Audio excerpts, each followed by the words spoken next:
বিশ্বাসঘাতকতা সবাই করতে পারে না, যারা করে তারা অত্যন্ত চতুর এবং ঠান্ডা মাথার মানুষ। তাদের দেখলে মনে হবে যেন আসমান থেকে নেমে আসা এক ফেরেশতা। তারা এমনভাবে নিজেকে উপস্থাপন করবে যে আপনি ভাববেন একজন মানুষ এত ভালো কিভাবে হতে পারে। তাদের আচরণে এমন মাধুর্য থাকবে যে আপনি চাইলেও তাদের প্রতি আকৃষ্ট না হয়ে পারবেন না। আপনি হয়তো ভুল করে তাদের ভালোবাসতেও বাধ্য হবেন। কিন্তু এই ভালো মানুষের মুখোশটা আসলে একটা সাজানো ফাঁদ। আপনি যতই তাদের প্রতি বিশ্বাস এবং ভালোবাসা দেখাবেন, ততটাই তাদের জালে আটকা পড়বেন। যখন সেই ফাঁদে পুরোপুরি আটকে যাবেন, তখনই তাদের আসল রূপ আপনার সামনে উন্মোচিত হবে। ততদিনে আপনি তাদের প্রতি এমনভাবে আসক্ত হয়ে যাবেন যে তারা যাই করুক আপনার আর কিছুই করার থাকবে না।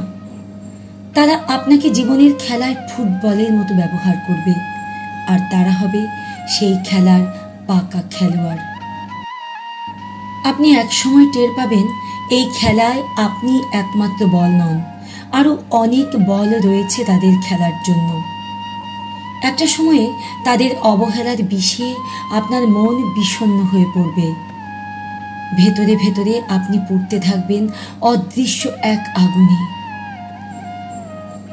যখন আপনি সেই ঝলসানো হৃদয় নিয়ে তাদের কাছে যাবেন, সামান্য সহানুভূতি বা ভালোবাসার জন্য, তখনই তারা আপনাকে চূড়ান্ত আঘাত দিয়ে সম্পর্কের ইতি টেনে চলে যাবে। তাদের বিদায়ের পর আপনি বুঝতে পারবেন এই পৃথিবীতে কেউ আসলে কারো হয় না।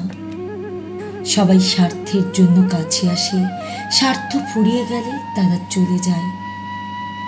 সেই মুহূর্তে আপনি শিখবেন নিজের মূল্য নিজেকেই দিতে হয়। অন্ধবিশ্বাস বা অযাচিত ভালোবাসা শুধুই কষ্টের কারণ হয়ে দাঁড়ায়। লবণ আর চিনি দেখতে এক হলেও স্বাদ কিন্তু ভিন্ন হয়। তাই মনে রাখবেন, জীবনে যদি সবচেয়ে কঠিন কোনো কাজ থাকে, তা হলো মানুষ চেনা।